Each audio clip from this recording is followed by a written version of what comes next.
Welcome to the Boomer Woman's Podcast. I'm your host, Agnes Knowles.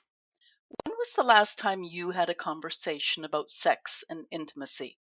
A partner or a potential partner?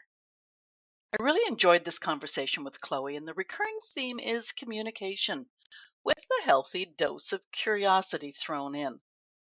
How does that sit with you? From a generation where, for most of us, sex and money were absolutely taboo subjects, and those are hurdles not easily overcome. Chloe Mascord is no stranger to issues around sex, intimacy, and pleasure. She's an intimacy expert on a mission to help women break free from performative intimacy and experience true pleasure. And yes, she explains the term performative intimacy. She shares so much great info, while keeping it light, and we do have our share of laughs. Listen now.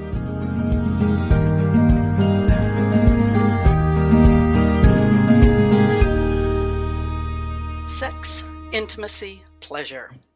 When was the last time you had that conversation out loud? Many of us are the products of our parents. Money and sex were not to be discussed in polite company, and often not at all if our parents had anything to do with it. The man should take the lead, because anything other than heterosexual coupling was even more taboo, and we should appreciate this wonderful opportunity to conceive. Okay, we got over a lot of that last part by ourselves. But initiation, I'm glad you're smiling, but initiation and communication and pleasure, well, some of us still have a few hangups there. My guest today uses the term performative intimacy and time poor women in her profile. I'm going to believe that time poor women perform the act just to get it over with, not perform with costumes and toys. I'm sure she'll set us straight. As we age, we also undergo physical and physiological changes that make sex a pain, literally. I listened to Chloe's podcast episode, 15 Relationship Habits to Change Now to Increased Intimacy and Sex, and so many of her points were pertinent to long-term couples, which you might be one of. She knows we're boomers, so well aware of our older bodies and the habits that come with many years with the same person. I hope I ask the questions you're hoping I do.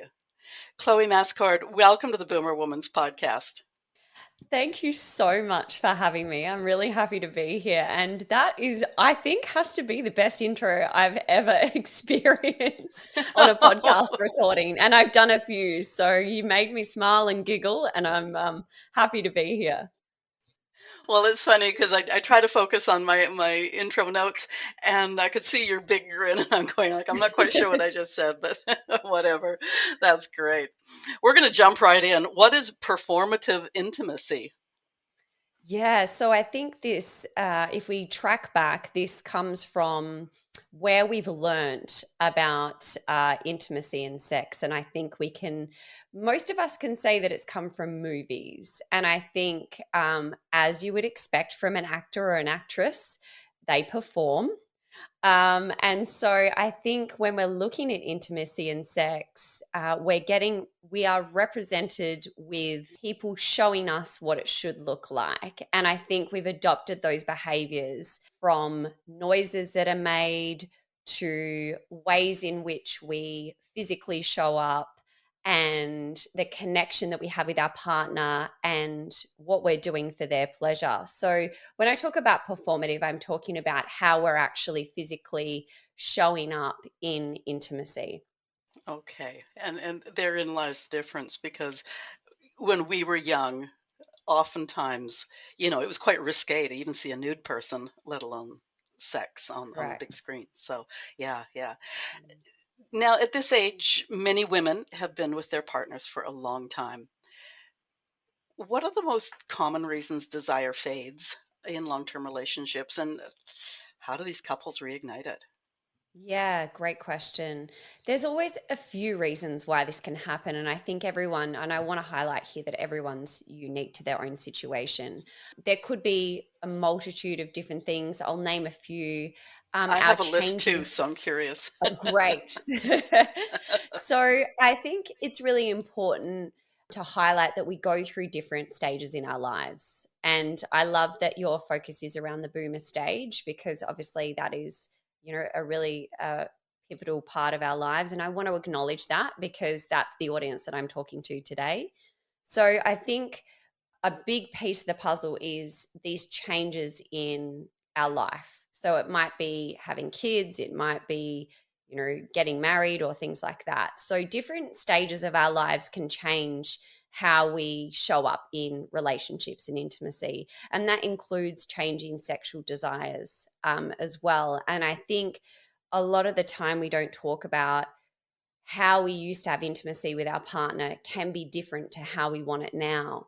And I don't think that we've really created a space to acknowledge that what we want from our partner physically and emotionally can actually change multiple times throughout our relationship. And so the way that we used to be intimate with our partner is no longer relevant, and it actually doesn't light us up the same way. And so I think that can often be the case. Why that happens can be health issues, it can be communication barriers, it can be additional caregiver responsibilities for people in our life, it can be lack of energy, it can be menopause, it can be fatigue, it can be multiple different things. But I think it's important that we acknowledge that what we want, or even mismatched desire, one partner might want intimacy or sex one way, and the other partner might want it another. So they're normally the things that can come up. And health, menopause, hormonal changes are big as well. But yeah, it can depend on the individual. Yeah, I know on my list I went everything from the same old, which Yeah. is boredom, to a fact to life that, take this in the vein in which it's meant, a young person might not be quite as aware of, is disinterest in the relationship itself. Gray divorce is at True. an all-time high, Yeah. so it's just like, can I just want to avoid this whole situation? Yeah. You mean like in a relationship, we get to a certain point where the whole relationship is not giving us the fulfillment that we want. And, that's, I'm really glad you highlighted that, because that is something that a lot of people will come to me needing support with. Initially, it will be about they're not satisfied with the intimacy. But what I often see, and I can say in basically all of my clients to date, underneath that is an issue in the relationship. What that issue is different for everyone, but it can often be a lack of communication. It can be, I don't feel seen and heard. It can be, I'm not able to verbalize that I'm not feeling the desire for intimacy. So it's normally not the surface issue that's presented, it's often relational. And I want to talk to my own experience just for a moment here, because even though, well, I turned 38 yesterday, but even though I'm not in this age bracket, I can share an experience I've had around low libido. And, for somebody who's a little bit younger, it's becoming more and more prevalent for different reasons. Distractions are one of those reasons. But what I will say in my experience and what I've come across in low libido across the board is it is often not just health. It can be unresolved conflict in relationships, which was the case for me. Also, it was my body sending me a message that something wasn't right in the relationship, that something's not in alignment. And in my case, it was I didn't feel safe to be me. I didn't feel comfortable to be me in that relationship. And ultimately, it was the wrong relationship for me. Now, I'm not saying that's going to be the case for people listening, but often what will happen is when we feel stagnant in a relationship or in intimacy, it can actually be our body telling us that there's something we need to pay attention to. And that might be maybe we're not putting in the time and effort into our relationship. We're not watering it. We're not communicating our desires. We're not in touch with our own experience. We're not giving ourselves time to really discover who we are, because that changes and evolves.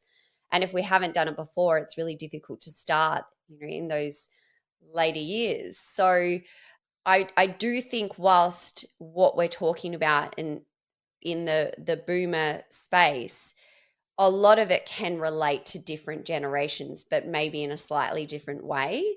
And I think it's important we do touch on at some point today the boredom piece, because I think that can definitely come up in long-term relationships, in particular if you've been together like 10, 20, 30 years. That's 40 years, yeah. definitely something that can be prevalent. Well, we might as well go there now. Although I will say, as I was writing my notes, is like, I'd put down something specific and I'd go, okay, root cause, no communication. Next thing, Yeah. root cause, poor communication, that Yeah. sort of thing. Yeah. Which once again, boredom. Hmm. Talk to me, like talk to Yeah. each other, whatever. Okay, go with boredom. Hmm. Yeah. Okay. Give me an example. Give me an example. So I'm bored with the type of intimacy we have, or what have you seen come up or heard maybe from friends or someone like that, just so I can maybe paint a more specific picture. Well, I mean, once again, going back decades, I shouldn't even say this. If this person ever listens, they're going to be horrified. We called this person Mr. Missionary. Yep. So same position. That's all they want to do. No variations on a theme, and it's just like, oh, and you can practically. It's one of those movies that you do see where she's yawning and checking her watch. Yeah, she's like, That sort of same thing. thing, different day, right? Yeah, yeah, exactly. Yeah. So what a lot of people come to me and say is, I just don't like sex anymore. I'm over it. It's not my thing. I'm just not interested. And I'm okay with that. I'm quite fine with not having desire for intimacy anymore. And so my challenge to that is it that you don't like having sex, or is it that you don't like the type of sex that you're having? And I think this pertains to exactly what you're mentioning now. So I think what happens is we get to a point where we've let it go for so long, or we've let it go for a period of time, that we no longer, we're in this awkward stage now where we've maybe been unsatisfied for a long time, but we haven't actually spoken up about it. And so I think a way to combat that is to get curious. And I'm a huge advocate for this, regardless of whether or not you're early stages or late stages. Curiosity is a big piece of the puzzle when it comes to maintaining a healthy, intimate life. And so things like getting to know somebody and treating the situation as if you're being a tourist, not a tour guide. Because I think we make a lot of assumptions when we've been with somebody for so long. We think, oh, I know them so well. I've got this. I don't need to be curious anymore because, I know them.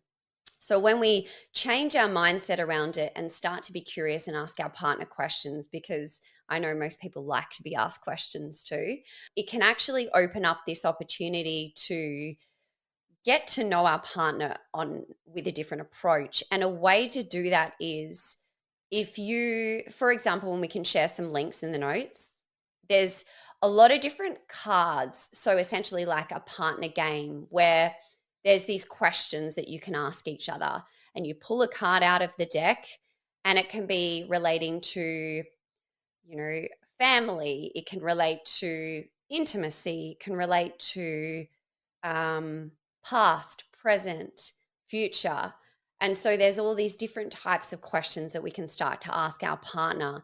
And what I find with this is, couples that have been together for like 30, 40 years start to go, oh, I didn't know that about my partner. And it actually starts to create this spark, or like little glimmer of passion that we maybe didn't have before, where we feel like, oh, wait, we actually don't know everything about our partner. And I think that's a really good place to start, is to start to be curious. And if you don't want to come up with your own questions, using a card deck, like a connection card deck, is a really cool way to, you just block out maybe half an hour and you ask each other maybe one question or two questions from each of the categories, and just see how you feel after. And maybe just do it once a week and just see how you feel after. And you'll be really surprised that there is probably still a lot you don't know about your partner, or that you thought you knew, or that they did believe, 2 years ago, 10 years ago, that has actually changed and evolved since then. I really like the idea of that deck of cards because it takes the pressure off. I'm not Yeah. asking this weird question. It's the question I pulled. I didn't do it. Yeah, right. Yeah. Are we allowed to stack the deck? Yeah. Yeah. It's great. Yeah, and that sort of leads into another question I did want to ask that, when couples have been together for decades, Mm, communication habits have formed. So, mm, like finishing each other's sentences may be cute when you're talking about your last cruise, but it's not very helpful when trying to get something important across. Answering the question before the other person has finished asking it, that really ends a discussion. And then, of course, there's the old, we'll talk about that later, which is just, you're mm, dismissed. mm. As I say, the cards are such a great way then to, you sort of took the wind out of my sails, I think, because I was going to ask sort of a safe way to open the doors to conversation. But what else do you suggest? Yeah, I love that you mentioned about the communication, and I do, in a lot of the content I share, I bang on about communication. But what I've started to notice lately is, as much as my focus is communication, what I'm guilty of, and I think, and I don't want to generalize as women, but I'm going to use this as an example, is we love communication, right? However, where I think I can improve and many of my clients can improve is listening.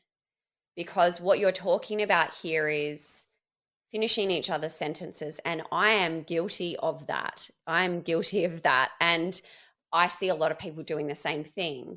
But what I think is a really even more powerful skill to have is to actually listen to somebody.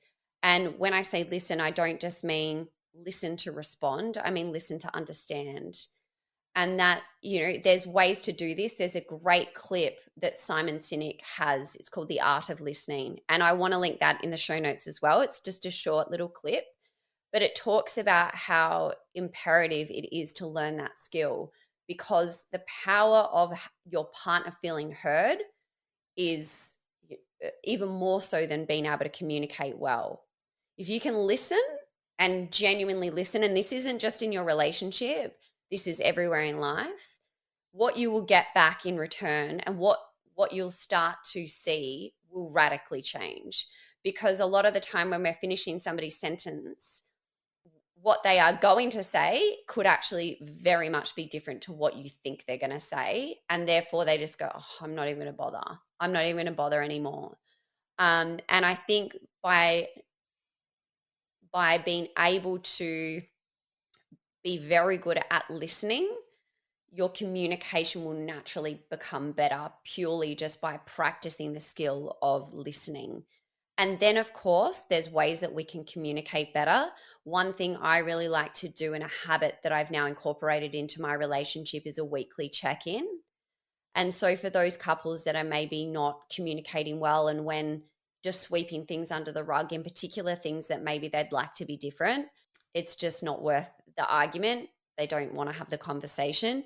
A really good way to start to incorporate a safe space to talk about positive and also things that they'd like to be different is a weekly check in, where you start with, let's talk about, three things that we're really happy with that's going well this week in our relationship. And they can be really minor, can be like, I really love how you acknowledged me for doing this, or I really loved how you came and grabbed me around the waist the other day. Just little things. And then in the middle, we then talk about things that we would like to improve. So, what is something that we would like to improve? Okay, well, one person might say, I would like us to have the quantity of intimate moments to be higher, meaning like I'd like to have a little bit more kissing, or I'd like us to lean into hand holding, or I'd like us to go on a date. So, it's just little things that we would like to change or improve. And then we end it with what is something we're grateful for in our relationship, so that we've got this space every week where we can share in a safe space things that we would like, that we love, things that we'd like to improve, and then things we're grateful for, so that we're getting in the habit of communication. And so then we don't need to wait until there's a disagreement and then things just come out, in the heat of the moment, that we've been holding on to because we just don't want to have the difficult conversation. And this is really interesting because, in particular, for people that slip into that people pleasing or like, conflict avoidance, this is a really good way to start practicing feeling more comfortable with talking about challenges that we're experiencing. And it can be clunky, really clunky at first. And it's the same with intimacy. Intimacy can be clunky, and that's normal. But the more you practice it, the more you're actually creating safe spaces for communication in your relationship. As you're speaking, I'm thinking that, like at this age, so many people are trying to figure out the retirement picture. Like, what is that going to Yeah. look like? What do I want to do? What haven't I done? Where can I make an impact? That sort of thing. But instead of looking at it sort of big picture, to take it within the couple, within the relationship, Mm. and really discuss on a more intimate level. So not big, change the world kind of stuff, but and keeping it gentle and keeping it about yourself. So there's no Yeah. accusation to Mm. the other person of you never do this. It's just I would like this, or I'm uncomfortable with something, whatever it is. I love that you mentioned that about the retirement space, because that is a real test for a relationship, because you've gone from your day-to-day life being a certain way, and then all of a sudden it's shifted. The way I look at it is, and this is the same approach I normally take with menopause, because this is another transitional period in our lives. And so a lot of people go, oh, well, this is how it is. And there seems to be quite a lot of negative connotation around it, because there's a lot of negative body changes and hormonal shifts and weight gain and all of these different things that can happen during this transitional period. But what I like to do is to frame it as an opportunity for self discovery. And I think, in particular, with retirement, you're about to have all of this time to be able to do and spend on things that you love to do. And so, this is a really interesting way for you to, again, harness this curiosity and to discover, what do I like? Who am I? And lean into trying new things. And what this does when you go on this, we start to try new things and start to have this new lease at life. And, whether it's pickleball, or whether it's, learning a skill like pottery or something, the and I just got goosebumps. The passion and the attractiveness that can come from watching your partner start to try something new and start to, lean into a passion or a hobby, is actually creates quite a bit of chemistry in a relationship naturally. And that's not even the reason why we do it. Your reason can be, I really just want to try something new, and I really just want to lean into to trying different things to find what it is that I like. And when your partner witnesses you, doing these new things, it's like, oh, okay, I didn't know that, or like, I this is a little unpredictable. And I think that's good. I think that's a really good thing for a relationship, is to lean into to newness and do it for yourself, not for the relationship, but as a byproduct. What that can do for the relationship is only positive things. Okay, I'm going to tell everybody that when you're finished listening to this episode, go find, and I don't, have you seen the movie, is it Ghost, with Patrick Yeah. Swayze and Demi Moore? Yeah, Oh, the the pottery pottery scene. scene. That's that's instantly where when you said, "Oh, Yeah. or pottery," and it's like, "Oh yeah." Ooh. Yes. Yeah, right. Yeah. Well, staying on that whole retirement piece too, is that if you are not going out to a 9 to 5, Mm.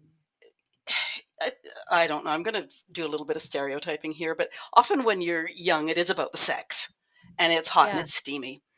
But as you get older, intimacy can play a bigger role Yeah. without the actual sex act. Yeah. You know, it's interesting you say this because I started out as a sex coach, right? And what I realized very quickly was, okay, great. So people come to me with a sex related challenge. What I've realized that we're not educated on is intimacy at all. Like we are not taught about intimacy. And that's why now, even more importantly, I educate around intimacy because sex is sex, and then intimacy is the glue that binds sex to relationship. And so, what intimacy looks like for each individual is an opportunity for us to explore what is intimacy for us? What is it that we can create? How can we create intimacy so that it can lead to sex? And I think, even though, yes, it's relevant to your audience, it's relevant to everyone. Because if we don't have intimacy, it's very difficult to have fulfilling sex, in particular for women. If they're not feeling this intimate connection and emotional connection with their partner, it's very difficult to have fulfilling and enjoyable sex. So it plays a vital role our in our relationships, and it's a really beautiful opportunity to discover what is it that makes you feel that intimate connection with your partner.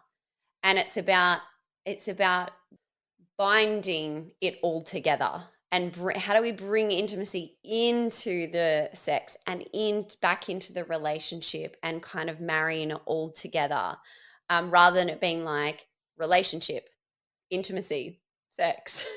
you know they're all fluid and they're all together. It's just we need to understand ourselves and what we like and what fills our cup. And once we do that, then we can, blend it with our partner and find what works for them, and work out a way that we can have what we want in the same relationship. And that's an art, but it starts with us understanding ourselves first, and then we can go on that curiosity journey of what our partner also wants. So we're so far off my notes. Somewhere in my notes, I do have the comment about toys and Yes. how, like, I've been to those parties. The Mm. person presenting is so knowledgeable about what they're presenting, but where I'm going to go with this, we can Mm. get to toys later, is all the fabulous massage oils and stuff like that. And Yes. maybe I'm just confessing my own little thing here, but like to get into a really nice, oh yeah, you just rolled your shoulders too, a nice massage situation with a really nicely scented oil or something. What a great way to begin that whole intimacy journey. Love that you said that. And I think so many of us take quite a while to warm up into the space, right? For men, when we're talking about sex and intimacy, they can transition into sex very quickly. Whereas as women, we need that warm up. We need that sensual touch, that slowness sometimes, not always, but we often do. And that can involve a massage, it can involve soft touching, it can involve creating this space of beautiful safety and connection first for us to then melt into the experience. Um, and I think that it's important that we don't just look at, the end goal, that we look at the build up, might start with flirtation in the morning, that flirty kind of energy with each other. And, maybe that touch around the waist, or, that wink or something like that. We as women really like that build up. We like that journey to sex. And one way to do that is that physical massage, because it relaxes our body. and we can just get into the space and we can start to really just forget about our to-do list and forget about all these things that we need to do. I think too, I work with a lot of much older people. And I know one woman that Mm. after her nap, I always say, "Oh, let me brush your hair." Mm. Well, I mean, she just melts into that. Like, it's just, you can just see everything relax, and she closes her eyes. And, so something is simple. I think people tend to overlook the obvious or the simple. But I don't know. You look like you got long hair. I used to have hair down to my butt for 30 years. I would love someone to give me a nice hair. Yeah, there you go. Same. Yeah, yeah. I love that you said about the hairbrushing thing. I get my partner to brush my hair. So I'm like, "Oh, it's so Yeah. relaxing." It's just it's you're right, it melts you. And I think when when we know ourselves and we know what makes us melt, it's a really beautiful thing. It's it might not be the hairbrushing. It might be, just a nice rub on the shoulders, or it might be our, being patted on the hand massage. Absolutely. And this is, an invitation for us to just try a few different things. What is it that makes you melt? What is it that makes you just your shoulders to drop and your body to just relax? Because that's a beautiful thing to experience. And if you can, bring your partner into that space of like, could you just massage my hands while we sit on the couch and watch our show together? And that itself can create a beautiful, intimate connection too. This isn't going to be a podcast episode. It's all going to be about Agnes and Chloe and what makes them feel good. Ah, dear. I am going to just go sideways a little bit. In my generation, I think we started out thinking that men know all about sex. They know what to do, Mm. as though he's born with innate knowledge. But, as I say that, it's like kind of foolish because it suggests that all us women are the exact same. Does that still exist where women sort of think, oh, he'll know what to do? Absolutely. There is definitely this expectation that women have that he should know what to do. And and that's a really dangerous place for a relationship, is these expectations. And the reason I say that is because every woman is different. So even if he used to know what to do, and not only that, but like from 1 minute to the next, so many women I work with change their mind. One intimate encounter might be one way, and the next intimate encounter, they might want it another way. And this expectation for our partner to be a mind reader is not serving.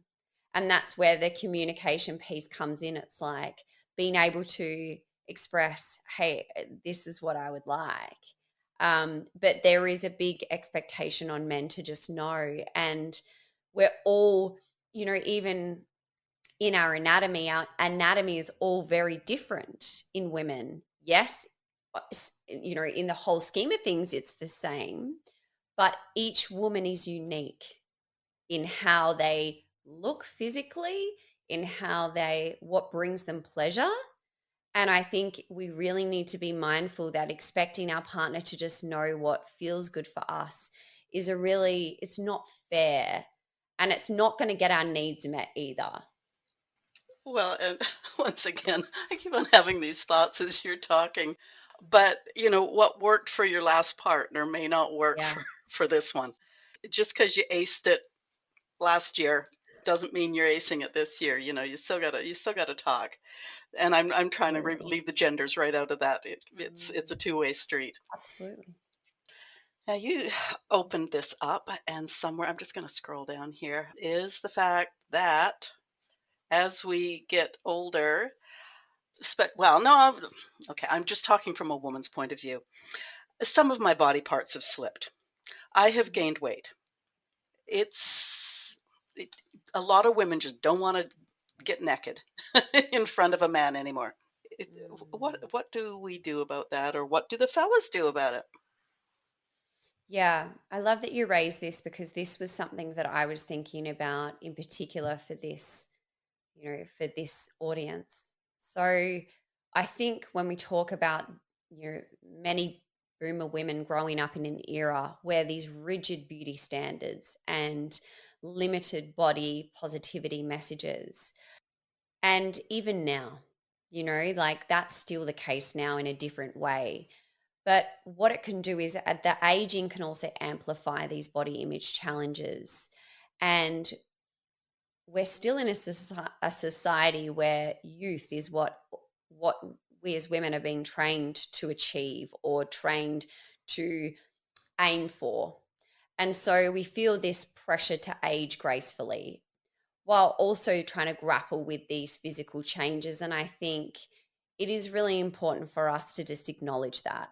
I think we need to acknowledge that we're in a society where that is still the case. And it makes me sad because it shouldn't be like that. There is so much wisdom and beauty that comes with aging. And I hope in my life I can see that shift massively. I can see shifts, but I don't think it's at the point where youth isn't still what we're striving for. So I want to acknowledge it because I don't think it's fair for us to just sweep that under the rug. But what I want to say is what I have experienced in this space is the confidence is what is most attractive. So, regardless of how we look, if what people in general, and I've seen a lot of research around this, is what people find the most attractive is confidence. And that confidence is not bound by age. And it takes time, and I get it. But if we're doing things in our day to day life that bring us joy and bring us pleasure and make us feel good in our body, and we're fueling our body in a beautiful way, and we're doing things not for the external change but to feel good, whether that be a yoga class or a Pilates class or a walk, with our friends, or sitting down for a meal with people we love. Those things create a sense of joy in our lives. And when we start to feel that confidence lift internally and we don't base our worth on our external, that confidence that we have will start to take away from it being about what's on the outside. And that goes for any age, but I understand it's in particular as we age. I get that and I acknowledge that. But if we start to remove the validation that we are programmed to be external, and we start to say, my worth isn't bound, and this might be affirmations that we need to start telling ourselves. My worth is not bound by how I look. My worth is bound by who I am and the values that I hold, and the woman that I am and what I bring to the world. And when we start to really believe that within ourselves, that's where this beautiful confidence can come from.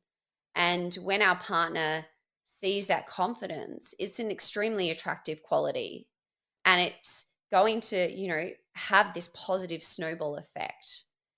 But I think it's important to really acknowledge that this is still a society we're in, but we still have the power to have confidence, even though that's what we're surrounded by on a day to day basis. I think too, like if as a 70-year-old, I'm going to start looking for a 35-year-old. I mean, I've got lots of jokes about being a cougar. That's okay. Like I will have greater self-consciousness about my current body Yeah. than if I'm with a person who is a closer age. Yeah. Because, like right now we're just talking heterosexual, but like a man's body does the same thing. The skin does the same saggy bits, and they've probably gained a bit of weight and all that sort of stuff. So it's, we make it about us because we're so self-conscious, Yeah. but it's the same on both sides of that coin. I agree with you. I think there is a lot more space held for men aging. And I think there's also this positive association with, the silver fox, a little bit of grays is more attractive, or wisdom. It comes with wisdom. So, but I agree with you because, there's women out there that go, I'm not physically attracted to my partner.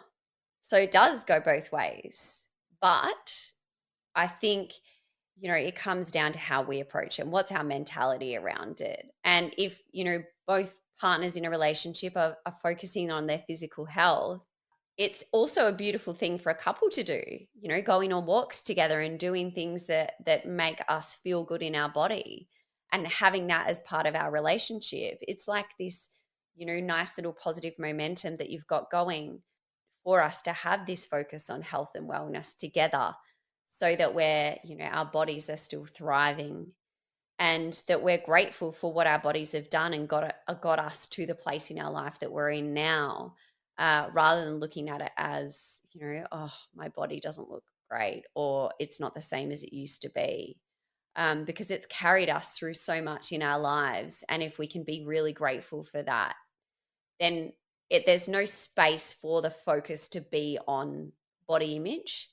Do you know what I mean? So if it's like we replace that space and replace that story with something that's, I'm actually really grateful that I've gotten to this place in my life, maybe without any serious health issues, or without major health issues, or I've bounced back from a major health issue. You can't have them coexist. So if we feel the thoughts as positive and gratitude, then the other ones can't coexist. I think too we take great pride in like the gray. I Yeah. earned the gray. Yeah. The lines, whether they're laugh lines or frown lines or whatever, each and every one of them tell a story. Yes. But as soon as we get below the neck, it's like, don't look, turn Right. off the lights, like, ah. Right. So I guess, yeah, we just need to extend the same grace below the neck as we extend above the neck. Yeah, absolutely. Absolutely. And where a good focus for this is, find parts of your body that you love, right? And there's always going to be the ones we don't like, no matter what age. That we're like, ugh, I hate that part. But if we start to focus on things, you know what? I'm actually really happy with that part of my body. I feel really good. And it might be something like your calves.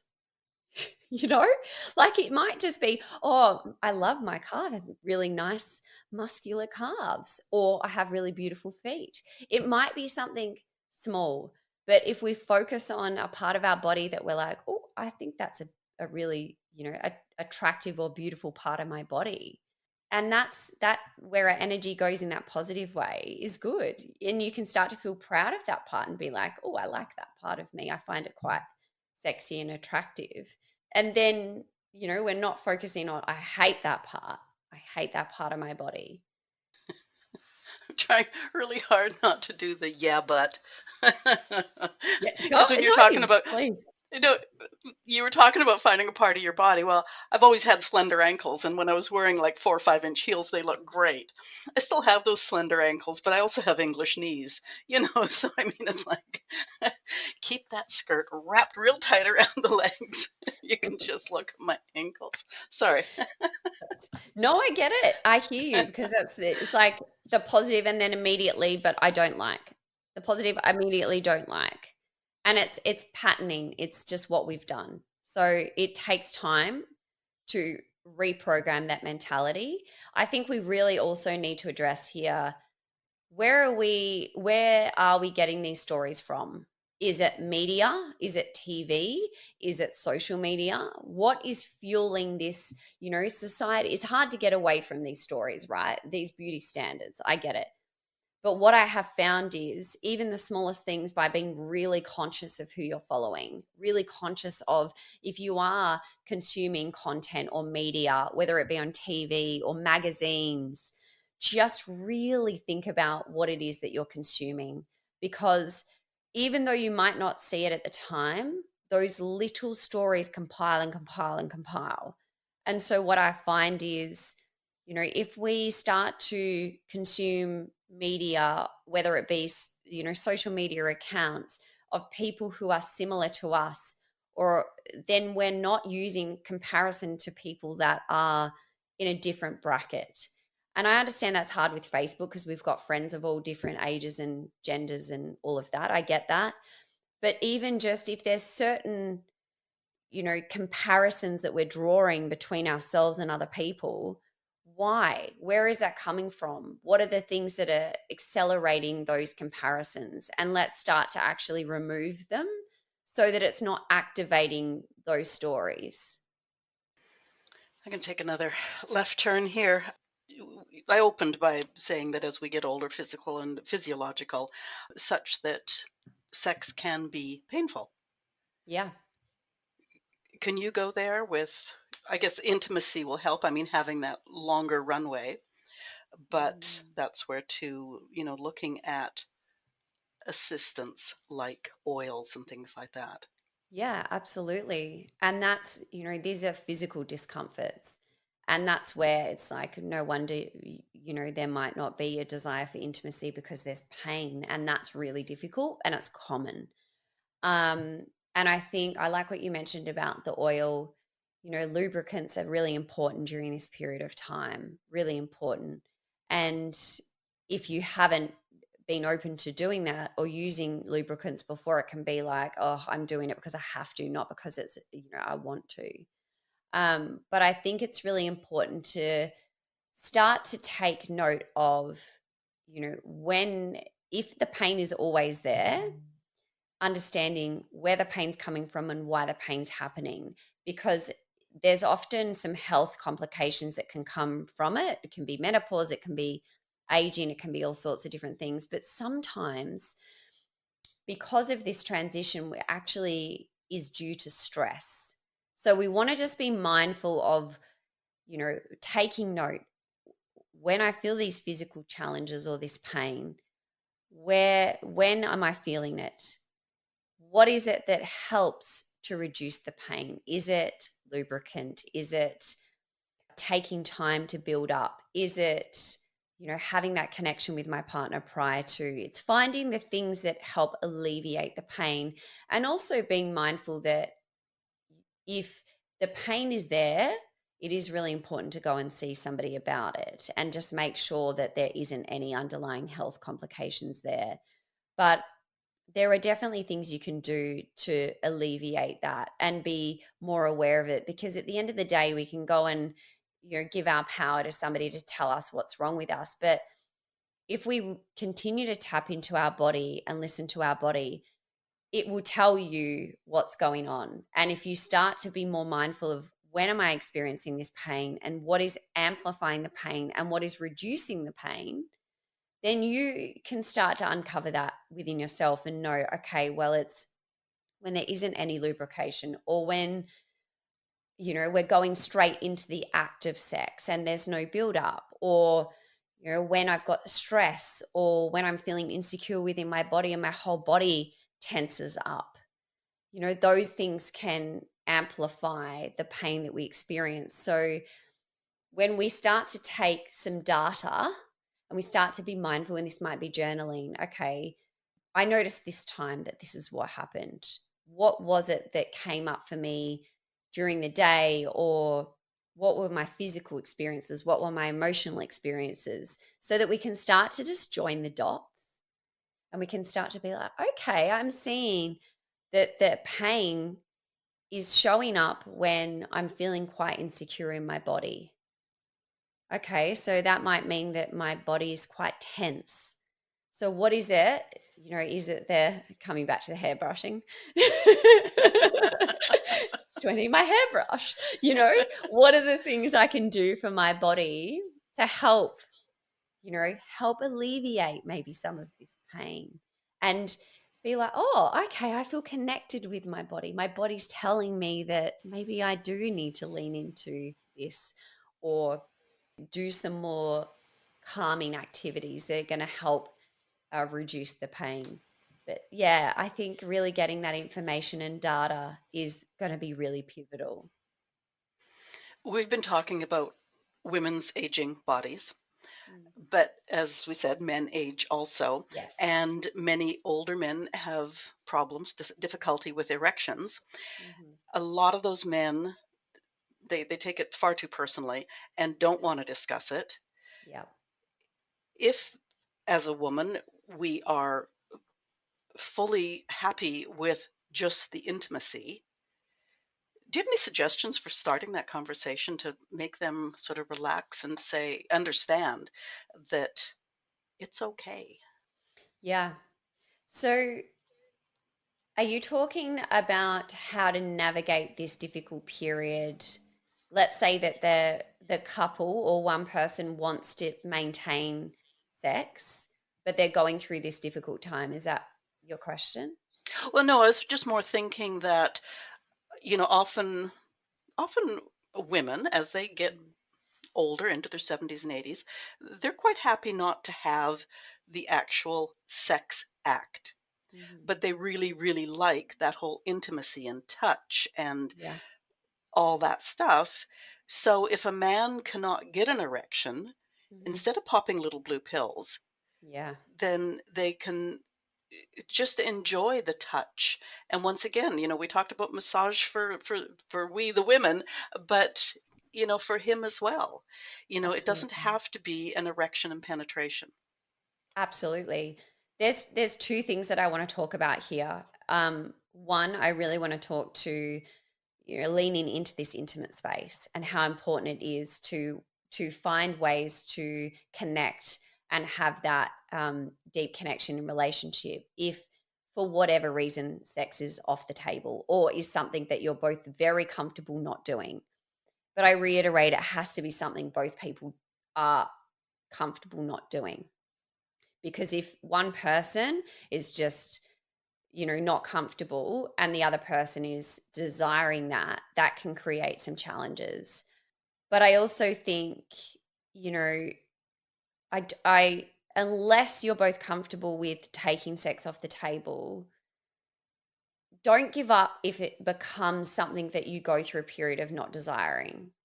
I don't want to see people just going, oh no, I'm just at that age, it's not appropriate for me anymore. I'm a believer that everyone deserves pleasure and that pleasure can look different, right? And I just don't, I would hate to think that we've just accepted that because, we should continue to experience pleasure, whether that's sexual or intimately at any age. And what worked before might not be working now, but it doesn't mean nothing works. So I also want to talk to the erectile dysfunction because this is really interesting. There's so much like default to the blue pill, default to fix, problem solution, problem solution. And what I'm noticing more and more is that is where when even younger men, right? Even younger men that experience erectile dysfunction or challenges around that, it is a really important, it's a very uncomfortable topic, but I think low libido is becoming something more and more common for men and not health related. But what people often do, in particular, men don't want to talk about low libido. They would rather just accept that there's a problem with erectile dysfunction than to genuinely talk about not having desire for sex. Because as a man, there is this expectation for men to always be ready and men to always be open to it. And so, even as we age and get older, I think it's really important, again, with the communication to really understand that just because somebody's older doesn't mean that that's automatically just an age issue. It could genuinely just be, men experience body image issues too.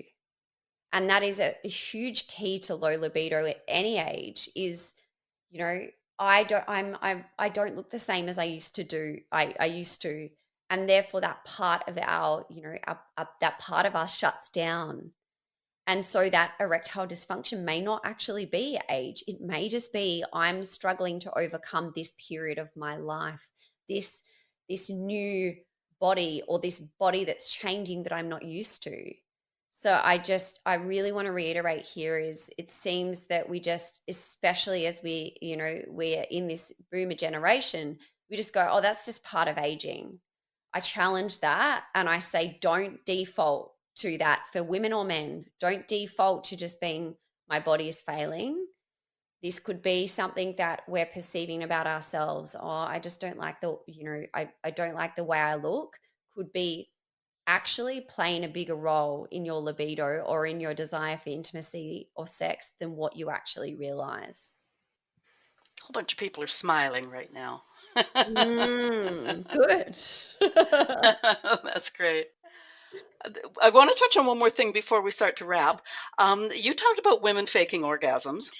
I'm sure we've all done it. Not me, but I mean, no.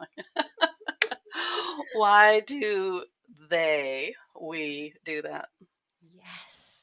One And of I my have another favorite list here, so I'm going to see if I'm here or not. The reasons why? Have you got a list of Yeah. the reasons? I Yes, well, yeah. great. Okay, so interesting.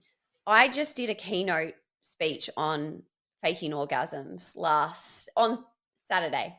And this is a really interesting topic because 80% of us have faked an orgasm at some time in our life. So that's majority, right?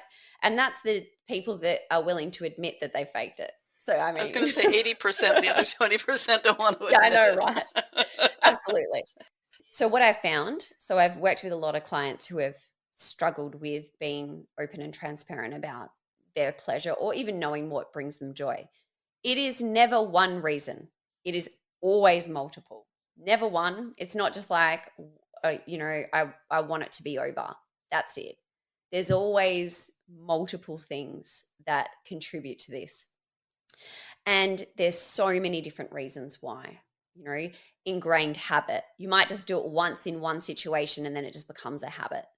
It might be, I want to speed this situation up. It might be, I don't want to hurt my partner's feelings. It might be, I don't like the way my body looks. There might be multiple stories happening at once. And what I encourage people to do is, again, this comes back to a communication thing.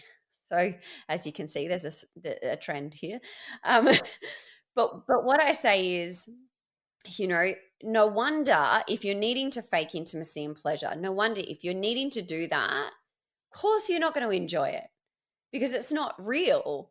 It's not, not actually enjoying it. And I'm sure so many of your listeners have seen the movie When Harry Met Sally. That scene. I think I mentioned that in my notes here somewhere. I want what she's having. I want what she's having. And that's the thing. She's not even having a real orgasm. It's a performance, Yeah. But she's so good at the fake orgasm that we're like, oh, and that's the whole messaging there, right? Is that we are trying to replicate what it looks like. And that's another reason why people fake it, is because they're like, it doesn't, when I do experience orgasm, it doesn't look like that. And so therefore it's like, I feel uncomfortable or insecure experiencing that because it's not the same. So there's a variety of reasons why we do it, but this comes back to us knowing ourselves and living more authentically in who we are. And that changes and evolves over time. And I'm so passionate about helping people find their true authenticity, their true pleasure, and let that be ever evolving, because it doesn't need to be, oh, I've found my pleasure and that's it now, And we're not striving for the orgasm. That's just a metaphor I really like to focus on because, people go, oh, okay. Faking the orgasm is actually really, we're faking pleasure. We're faking what we're enjoying. And that's really confusing for somebody else. They're like, oh, well, I've been doing the same thing and you seem to enjoy it.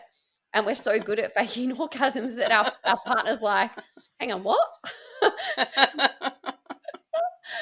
Yeah. And then they're crushed. They'll Yeah. never believe that you haven't faked it every single time. Yeah. Yeah. It's funny. I did a radio interview the other week and it was about faking orgasms. And one of the radio presenters was male. And I was asking them, what do you think the statistics are around this? And, they said 30% or something like that. And I was like, no, 80%. And he's like, oh, it wouldn't be me. And I was like, really? like, okay. And that's the thing. People, people really do genuinely believe, oh, no, it won't happen to me. It's not. Whereas we're doing a disservice to ourselves, but we're also doing a disservice to men, and we're doing a disservice to other women because everyone's just playing this game of like, not actually sharing what we love and what fills our cup. And maybe we don't know. That's another big reason. I actually don't know what feels good for me. So how am I supposed to communicate that with my partner? I just want them to know, but I don't know. We've hit on some of my reasons. One of the reasons was to make the guy feel amazing. Feel Yes. like he's amazing. To float his ego, because that's what we're told Exactly. to do. He has to feel good. It's, our job to make him feel good about himself. And he's done a really good job. Yeah, right. Put a little metal on that bare chest. Yes. Ah, dear. What haven't we talked about? What haven't I asked you that you want older women to think about, remember, consider, whatever? If especially now they've listened to us for almost an hour. If they're intimacy curious now that they've Mm. listened to us. I think it's really, really important that we give ourselves grace, that we haven't learned about sex, what we haven't learned about sex and intimacy by now. I think we really put a lot of pressure on ourselves that we should know, sex, that we should know intimacy, that we should know what feels good. And you know what? You know, in my generation, I feel like I knew next to nothing. But in generations after before me, knew less, even less. And it Which was is why we even were such lousy teachers for your generation. and and holding space for that, right? I hold so much space for that. And even mental health and all sorts of things. It just wasn't a thing, you know, even a few generations ago. It was not spoken about at all. Giving ourselves grace, that was not something we were taught. And it's okay to have lived with misinformation or no information or limited understanding about pleasure or sexuality or health.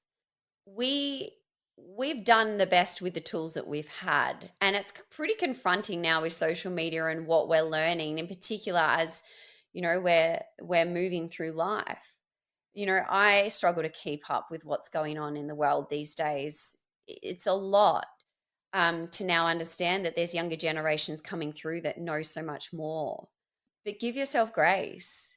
But there's never, it's never too late to learn. And I hope this conversation has been something that's got us, not feeling ashamed or bad that we should have known this, or that, oh, I didn't think about that. But wow, this is something I can learn more about. This is exciting. This is something I can rediscover intimacy. I can rediscover pleasure. I can explore. And that can be exciting, as opposed to a reason for us to feel bad or to feel that we should have known more. There we go. That's perfect. I really like that. Where do we find you on the World Wide Web? Absolutely. So I have a podcast called Honey Ed Intimacy Made Easy, which is what we all want, right? We want it to be nice and easy. I keep it simple. I do a lot of interviews, but I also do solo episodes, which are no more than 15 minutes. And I think it's important for us to keep it simple and not be too overwhelming. But in saying that, I also like to have an interview with an expert in a space in intimacy, or even just, a friend or somebody I know that can bring some wisdom or can start to create some conversation around particular topics. I recently spoke to a hormone specialist in the space of perimenopause and menopause. And no matter what age, that is relevant, absolutely relevant. Um, and that was a beautiful conversation. There's also, a recent interview I did a solo episode around motherhood FOMO. So, there's a lot of us, women who don't have kids, or don't have kids in their lives at the moment, that have left the nest, or whatever that space may be. But the topics are relevant to any age. So the podcast is great. Or also, if you're an Instagram person, I'm thehoneyed.official, or Facebook, the same. So I have a website, www.honey-ed.com. And I would love for anyone to reach out and share any information that they would like shared on the podcast. I love to hear from people what they want to know more about in this space, so that I can create content and episodes that are going to help people with the real challenges and experiences that they're going through. So please reach out and connect. I'd love to have more of a chat with anyone that would like to connect. Well, and thank you for clarifying about your podcast, because I was going to ask if, like if older women can get something, and I didn't mean it in an ageist way. Like I just, if you're talking to those more sexually active, shall we say. And I guess, you talk about time poor women. I think we tend to think of those 40 somethings who are juggling kids and a career and Yeah. home and, family and aging parent and who knows what else. But that's great. If there's something for everybody, then we will Yeah, there tune in. absolutely is. No matter what, the key messages underneath are all relevant. And I'm sure there's definitely some things there. You mentioned, what was the episode you listened to? Oh, 15 the habits Yeah. that we, yeah, 15 relationship habits to change now to increase intimacy and sex. Yeah. So. Plenty in there that would be beneficial. Yeah, no, absolutely. Yeah, that's great. May I ask you a personal question before we close? Sure. Once again, totally respectfully, do you have clothing sponsors? I mean, whether your picture is in something scanty or casual, or those suits on your Oh, the website. I mean, silk suits are those great. suits where that you look fabulous all the Thank time. I mean, is that you. your own wardrobe, or do you have sponsors? That's my own wardrobe, but I'll tell you something about a silk suit. It feels like pajamas. So once I got one, I was like, right, that's it. These are my new staple, because I feel like I'm wearing silk pajamas. I never had body envy until I saw you in those suits, the brown one and the white one. It's like, oh man, I want one of those and I want to look that good. They're great. Speaking of suits, tell us about Harvey and Louie. Oh, the puppies. Yes, they're so sweet. I've got two lemon beagles, I've and I never was heard of only lemon beagles. Is that the yes, color? they're coloring. Yeah, so they're like a beige and white instead of the tricolor. And they're Oh, okay. and they're siblings, and I only ever was going to get one, but then they were there together, and I had to choose one, and I couldn't choose one, so both of them came home. And I love the TV show Suits, and so I named one of the puppies Harvey Specter and the other one Lewis Litt. So if anyone's seen the TV show, they'll understand. And they're just great. They're just full-time entertainment. I can hear them sniffing away underneath the door to my left. I love the names. My daughter's cat is called Catrick Swayze. Oh my gosh. From Ghost with the Well, just Patrick Swayze, period, So anyways, absolutely. play Yeah. on words. There we I go. love that. Okay. Your website link is in the show notes, and Mhm, all of your links are on your page at our website. mhm. Listeners, I am positive you have thoughts on today's show. I rarely say this, but if you need to use a pseudonym for your comment or question, I'm fine with that. And your email address never shows. So talk to us. Leave comments where you're listening, or if you're listening at boomwithabang.com, scroll to the bottom of the page and talk to us there. There is a good chance I missed a question you were hoping I'd ask Chloe. Ask it in the comments and I'll get you an answer. Share this episode. I know some of this conversation was the fact that talking about sex and intimacy is difficult for us, but it often isn't with your closest gal friends. Go figure. Share it with them, because they may want to ask a question too. Leave stars and reviews where you can. The algorithm goddesses love them. You can support this podcast by buying me a coffee. That cheap option, just the coffee. The link is in the show notes and above Chloe's head on her page at our website. I'm also registered at Substack. It's free to follow there, and you'll get notified every time a new episode is published. Chloe Mascord, thank you for being my guest today and being so open about what is often a taboo subject. Most of us are, or at least have been, sexual beings, and you've reassured us that we can still enjoy intimacy even as we age. Yeah, So thank you. absolutely. It's been a pleasure to be part of a conversation where we're normalizing these topics because it's so important. It is. Happy birthday. Happy belated birthday. Have a great rest of the week. Thanks so much. Party! Okay, bye.